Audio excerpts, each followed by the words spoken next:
2015년 10월 20일 K-팝 걸그룹 트와이스가 데뷔했습니다. 트와이스는 소위 4대 기획사 중 하나로 꼽히는 JYP 엔터테인먼트 소속의 걸그룹으로 2015년 5월 5일부터 방송된 엠넷의 JYP 엔터테인먼트 걸그룹 연습생 서바이벌 방송 16을 통해 멤버가 결정됐습니다. 트와이스는 오디션 방송 당시부터 일본의 K-팝 팬덤에게 꽤 화제가 되었었습니다. 2010년도부터 일본에서 본격화된 K-팝 열풍 이후 5년여 만에 우리나라 대형 기획사의 그룹에서 일본인 데뷔가 이뤄질지도 모른다는 기대감 때문이었습니다. 우여곡절이 있긴 했지만 당시 참가자였던 일본인 사나, 모모, 미나는 모두 트와이스의 멤버가 됐습니다.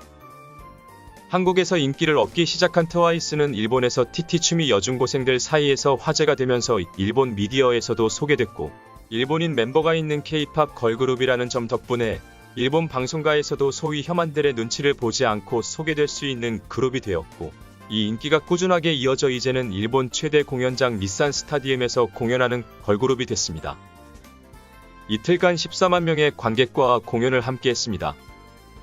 또 월드 투어를 하며 여성 아티스트 최초로 LA 소파이 스타디움에서 단독 공연을 개최하는 등 세계적인 인기를 얻는 그룹이 됐습니다. 일본 보이그룹 지망생들의 롤모델이 BTS라면 걸그룹 지망생들의 롤모델은 트와이스입니다. K-팝 아이돌을 하러 온 일본인 연습생, 데뷔 멤버 등에게 물어보면 열의 9은 트와이스를 보고 K-팝 걸그룹이 되고 싶었다고 말합니다. 2010년도 초 K-팝이 소녀시대와 카라를 시작으로 일본 시장에서 본격적으로 인기를 얻기 시작하자 보이그룹 걸그룹 할 것 없이 우리나라의 K-팝 그룹들이 우르르 일본 시장에 문을 두드렸습니다. 이는 돈이 될 것이라 판단한 일본 음반사와 한국 엔터계의 이해관계가 맞아떨어졌기 때문에 벌어진 일이었지만, 과도하게 시장 진출을 하고 또 과도하게 일본 미디어 시장에 나오면서 잡음이 발생하기 시작했습니다. 어설픈 합성 사진으로도 알려졌던 일본 공중파 후지TV 인근에서의 혐한 시위는 넘어간다 치더라도 간단한 일본어 소통조차 어려웠던 몇몇 K-팝 가수들이 일본 방송과 예능에 출연을 반복하면서 잡음이 생긴 지점이 있었다는 것은 부정하기 어려웠습니다.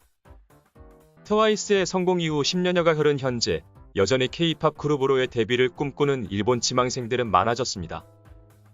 트와이스의 경우와 다르게 이제는 소위 4대 기획사의 데뷔 그룹에 일본인 멤버가 있는 경우는 매우 흔하고, JYP 엔터테인먼트는 아예 일본인 중심 현지화 그룹 니즈와 넥스지를 데뷔시키기도 했습니다.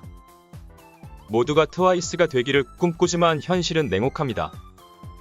트와이스의 데뷔 사례가 나왔음에도 트와이스의 멤버 3명 모두가 스카우트로 입사했다 보니 연습생이 되기 위한 방법을 찾기 어려웠던 일본인 지망생들 사이에서 한국에 와서 JYP의 공채 오디션에 직접 참가하여 2위로 JYP 연습생이 되며 일본에서 화제가 된 사카모토 마시로의 사례가 나왔지만, 사카모토 마시로도 결국 이츠의 멤버가 되지 못하며 JYP에서의 데뷔는 실패하며 트와이스 후배 그룹이 되는 꿈은 이루지 못했었습니다. 그나마 마시로는 이후 걸스 플래닛 오디션에 참가해 걸그룹 케플러로 활동하다 현재는 메이딘이라는 그룹의 멤버가 되는 등 활동을 이어가는 중이지만, 결국은 JYP의 연습생이 된다 하더라도 JYP의 데뷔가 결정된 것은 아니기에 갈 길이 멀다는 사실만이 증명된 상황이 되었습니다. 문제는 사카모토 마시로의 경우가 그래도 K-팝 데뷔를 꿈꾸는 일본인 지망생들 가운데에는 꽤 나은 사례라는 것입니다. 트와이스를 롤모델 삼은 K-팝 걸그룹 지망생들이 급증하면서 대형 기획사뿐 아니라 중소기획사에도 일본인 지망생들이 오디션을 보러 몰려드는 실정이고, 이 가운데 몇몇 영세한 기획사들 같은 경우에는 연습생 기간을 거의 갖지 않고 데뷔를 시켜준다는 점을 앞세워 일본인 지망생들을 흡수시키고 있습니다. 문제는 숙소와 트레이닝 시설 등이 열악한 데다 제대로 데뷔 활동, 방송 활동을 시켜주지 못하는 기획사도 존재한다는 것이며, 그 와중에 이러한 기획사들이 무리한 다이어트 요구, 휴대폰 사용의 제한 등을 시키는 등 통제를 과하게 하면서 부작용이 발생하고 있습니다. 이러한 열악한 기획사에서 고생하면서도 계약에 묶여 오도 가도 못하다가 어렵게 일본으로 돌아간 몇몇 K-팝 출신 일본인들은 마이너한 방송이라 해도 방송에 나와 K-팝의 어두운 면이라는 타이틀로 폭로를 하기도 하는데, 씁쓸하게도 이 폭로가 완전 날조나 거짓은 아니기에 뭐라 할 수도 없다는 점입니다. 제대로 된 활동은 없는 상태에서 대우는 열악한데 과도한 통제가 이뤄지니 잡음이 생기는 게 당연할 터입니다. 그럭저럭 데뷔 활동을 보장받는 기획사에 간다고 해도 대형 기획사 소속이 아니기에 당장 빠른 정산을 기대하기도 어렵고, 정산조차 받지 못하고 활동을 마무리할 수도 있습니다.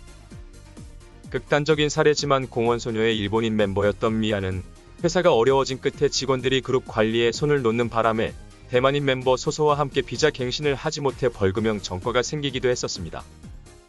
일본인 지망생은 늘고 있지만 모두가 트와이스가 될 수는 없는 현실 속에 어려움만을 겪다 귀국하는 일본인, 더 나아가 다른 해외 국가 출신들의 사례가 점차 늘고 있는 K-팝 업계. 본인들의 선택이었다지만 꿈을 위해 한국을 찾았다가 안타까운 결말을 맞는 이들이 겪은 부당한 상황을 불편한 진실일지라도 마주하고 개선할 필요성에 대한 목소리가 점차 수면 위로 올라와야만 할 때가 올 것으로 보입니다.